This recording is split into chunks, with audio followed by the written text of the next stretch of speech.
Hai semuanya, kenalin saya Belvi, usia saya sudah kepala 4 dan saya suka sekali untuk membahas budgeting, nabung, tips untuk keuangan pribadi. Gimana nih Bun, minggu terakhir di bulan puasa, ya ampun sedih ya sebenarnya. Tapi mau gimana lagi, kita tetap harus maju ke depan.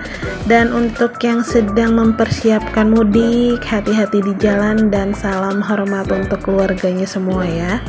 Oke, kali ini saya akan budgeting gajian bulan April. Di sini saya mencoba untuk bikin 4 kolom, yaitu income, saving, giving, dan living. Kalau untuk di income-nya sendiri saya hanya dapat dari suami, dan untuk pendapatannya sendiri saya mohon maaf untuk tidak menampilkannya. Dan untuk savingnya saya di sini ada 4 kategori, yaitu tabungan rekening 1 juta, invest emas, dan di sini emasnya emas perhiasan ya, bukan emas batangan. Itu saya alokasikan 750.000 per bulan. Terus ada dana darurat 300.000 dan sinking fund 300.000. Untuk giving di sini saya alokasikan untuk orang tua dan sedekah, dan nominalnya pun saya tidak tampilkan ya teman-teman. Untuk living sendiri di sini ada beberapa item, yaitu belanja bulanan 700.000, belanja mingguan 210.000, dan belanja mingguan semuanya itu 210.000 ya. Kenapa? Karena setiap harinya saya mau mencoba mempreskan diri lagi untuk tidak buang-buang uang, dan saya budgetkan untuk seharinya itu 30.000. Dan untuk pulsa data di sini 200.000, yaitu untuk saya dan Paksu. Terus ada e-wallet juga, karena saya kalau pergi-pergian harus pakai ojol, yaitu saya alokasikan 100.000. Untuk online shopping saya alokasikan juga 500.000, karena kalau misalnya untuk belanja-belanja shopping kayak gitu di online, itu belanja untuk kebutuhan sehari-hari juga ya. Dan untuk eating out itu 300.000, servis motor 100.000, pajak motor 100.000, dan zakat fitrah itu 150.000 untuk 3 kepala. Karena di sini masih momennya belum lebaran, jadi saya alokasikan di budget April. Disclaimer juga, saya di sini tinggal masih bersama orang tua, jadi untuk kebutuhan-kebutuhan lainnya juga dibagi dengan orang tua ya.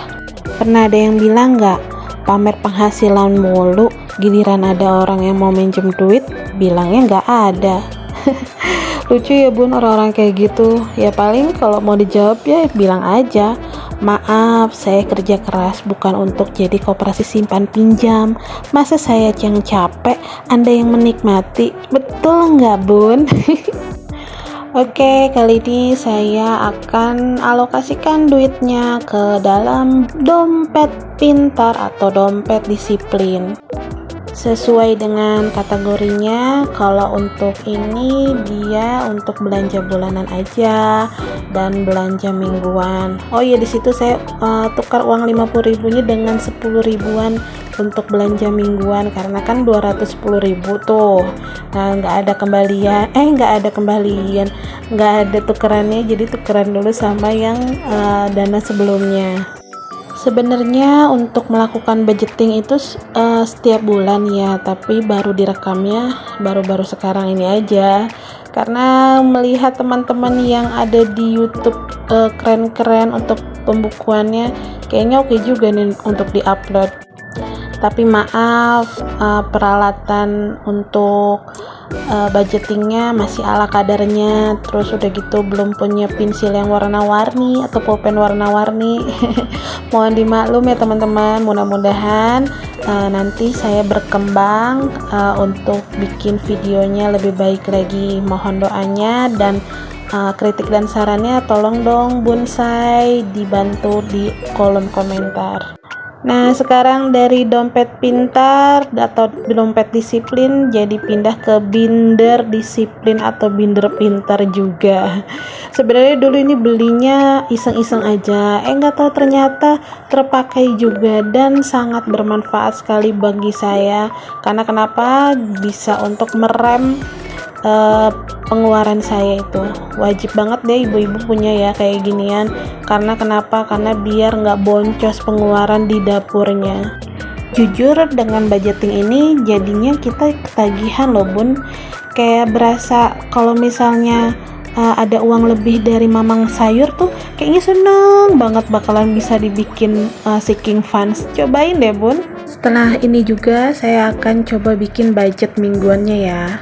Baik, segitu aja video kali ini. Semoga bermanfaat dan semoga menjadi penyemangat untuk ibu-ibu yang belum pada memulai budgeting. Dan kalau misalnya ada salah, saya minta maaf dan sebesar-besarnya mohon maaf lahir batin karena sebentar lagi mau lebaran. Bagi teman-teman, jaga kesehatan selalu dan cintai keluarga di rumah, dan salam hormat untuk keluarga di rumah.